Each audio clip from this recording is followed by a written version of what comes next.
14 মামলায় পুলিশের সাবেক আইজিপি চৌধুরী আব্দুল্লাহ আল মামুনকে 48 দিনের রিমান্ডে পাঠিয়েছে আদালত।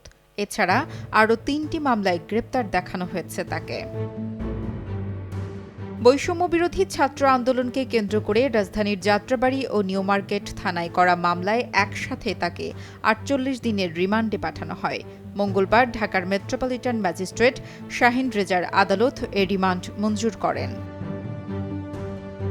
এর আগে বিভিন্ন মামলায় 18 দিনের রিমান্ডে নেওয়া হয় পুলিশের এই সাবেক প্রধানকে। মামলার তদন্তকারী কর্মকর্তারা আদালতে আসামির উপস্থিতিতে বিভিন্ন মেয়াদে রিমান্ড আবেদন করলে একের পর এক শুনানি শেষে শাহিন রেজার আদালত এসব আদেশ দেন। রিমান্ড পর্যায়ক্রমে কার্যকর করা হবে বলে জানানো হয়।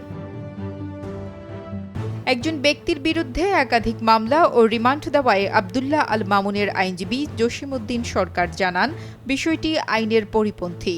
দ্রুত সময়ের মধ্যেই উচ্চ আদালতে যাবেন তারা। দুইটা মামলায় শুনানি দেখেছে, সেখানে একটা মামলায় 5 দিন রিমান্ড মঞ্জুর করেছেন বিজ্ঞ আদালত। আর এখন 15টা মামলায় শুনানি দেখে 10টা মামলায় তাকে রিমান্ড মঞ্জুর করেছেন। এখন 43 দিন, সকালে 5 দিন, সর্বমোট 48 দিন রিমান্ড মঞ্জুর করেছেন। আমরা বিজ্ঞ আদালতকে বলেছি যে একই নেচারের মামলায় পরপর তাকে গ্রেপ্তার দেখে বারবার রিমান্ড মঞ্জুর করার কোনো যৌক্তিকতা নাই। তারপর বিজ্ঞ আদালত আমাদের কথা বলেছেন যে পর্যায়ক্রমে এই রিমান্ডগুলি কার্যকর করা হবে।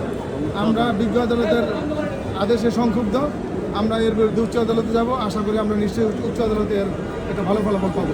এটা আইনের পরিপন্থী মূলত, কারণ একটা মানুষের এতদিন রিমান্ডে প্রয়োজন হয় না। উনি সাবেক পুলিশের আইজিপি ছিলেন, উনি পদাধিকার বলে সে ওই ক্ষমতায় ছিলেন, বাট ফিল্ড লেভেলে যেসব ঘটনাগুলি ঘটেছে এর সাথে উনি সম্পৃক্ত ছিলেন না।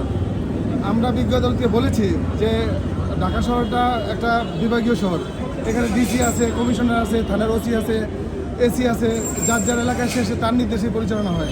এখানে আইজিপি এটার সাথে জড়িত না এই মামলার সাথে। তার একসাথে এতগুলি রিমান্ড, এতদিনের রিমান্ড কীভাবে কার্যকর করবেন আমরা বিজ্ঞ আদালতে জানতে চেয়েছি। বিজ্ঞ আদালত বলেছেন একটা মামলা রিমান্ড শেষ হলে একটা মামলা রিমান্ড শুরু হবে। আমরা এই রিমান্ডের বিষয়ে উচ্চ আদালতে যাব। উচ্চ আদালতে গেলে আশা করি যে আমরা এ ব্যাপারে একটা ফলাফল পাবো। 20 তারিখে উচ্চ আদালত খুলবে, হাইকোর্ট খুলবে, আমরা তখন যাব।